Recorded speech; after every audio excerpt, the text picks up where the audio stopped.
Okay, YouTube, this is day 3 of being in business. I don't really know how to start this out. I started watching, I don't know, 6 months ago. I don't know if I watch every video. A guy named Brass House here on YouTube, and he started a plumbing company like 2 years ago. And gosh, maybe I've been watching him for a year. He maybe started 3 years ago. I don't know. But I've been watching him. Not a lot lately, but kind of following his story, and he chronicles the whole start of his business and everything on YouTube and all of his growth and stuff. And I don't presume, you know, for my thing to go anything like his did. He's really, I mean, he's running a serious business and putting through a ton of revenue and everything else. Got a bunch of plumbers. He's a plumber, and I'm a carpenter, and so anyways, here we are. I'm Josh. I started a general contracting company here in Illinois, LJ Construction. LJ is Lauren and Josh, my beautiful wife Lauren. Our last name is Juckums, and so, you know, construction companies a lot of times have the owner's last name, but nobody can spell ours, and so it's our first initials.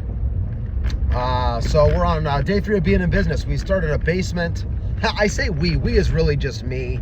I've got a buddy who's working with me a little bit because he's between jobs, or, you know, waiting to start his new job, and so he's working with me some now, but it's really just me and my wife. But you know, we, LJ Construction, started a basement on, what day is it? Tuesday. We started last Thursday.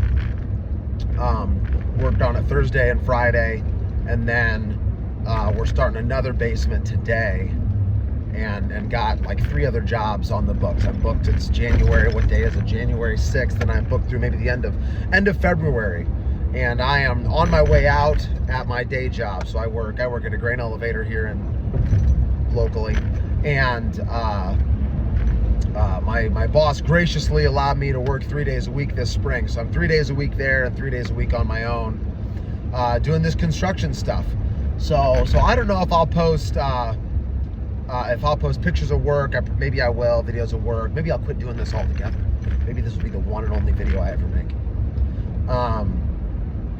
But kind of a way maybe to talk through things that I'm thinking. So I was on the phone last night. We're going to talk about today is managing customer expectations and being afraid of a customer knowing how much money I make. So I got a proposal out for a bathroom remodel, and I sent it out, and the customer wanted to talk last night. He said he wants to move forward with the project, but we wanted to talk. And when we got on the phone, he wanted to talk about it because he wanted to provide some of the material and stuff, and then he saw in my proposal that I had allowances for the material that he was providing. Not that he already had on hand, but he was going to pick it up. He wanted to go buy his own vanity. He wanted to buy the floor tile and whatever, and then have me install it.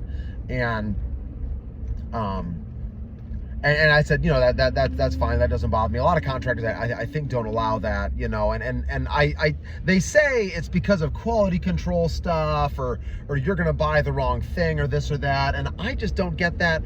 I suspect it's because I want to have a total job cost together when I apply my markup number to it, or else my markup isn't enough. If we start taking expense lines off of the job, then my markup percentage isn't going to be high enough to bring in enough markup and profit to cover my expenses and the margin that I'm trying to make. And that's not, I don't think, the way homeowners think about it. I think homeowners are just trying to save money, and they know that contractors mark stuff up, and they want to get out of that a little bit if they can, and who can blame them? They want to get their project done for as reasonably as they can, and there's a lot of dishonest contractors out there, you know, but it's like difficult, because like there's a degree to which that's like getting into the nuts and bolts of how I price my work, and it's difficult to explain that to a customer because I'm essentially marking up a vanity that they went and bought. You know, they go buy their vanity for $1,000, and I'm charging them $150 or $200 or $300 or whatever to go pick up their own vanity, and it's tough because that's literally what's happening. But I don't know any other way to do it. You know, I've got what I think is a pretty reasonable and honest business model, and you know, it's and you know, I'm trying to make pretty good money at it, I guess, but I think a lot of contractors do, and that's not really the goal. The goal is to charge enough. You know, the goal is to charge enough and build work honestly and build nice work, and then if there's enough of it, you know, should do pretty well. But that should be, you know, that should be the whatever the ends, and then the means are, or whatever. That should be a byproduct of the goal. And the goal is to be the guy who answers the phone, who shows up to appointments, who is available, and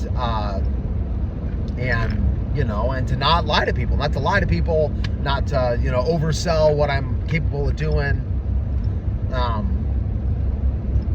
And I guess that's all I wanted to talk about today. So that's what I'm struggling with right now, is like, how do you, when someone starts to kind of, and in an honest way, and this is a really nice guy, a very nice guy. He was not being a jerk or anything at all.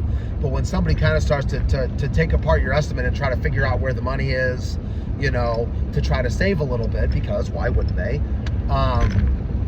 You know, how do you be comfortable with how much it costs to be in business and what you've got to charge, you know, to make it worth your time, and everything else. And I think that I struggle a little bit with that confidence.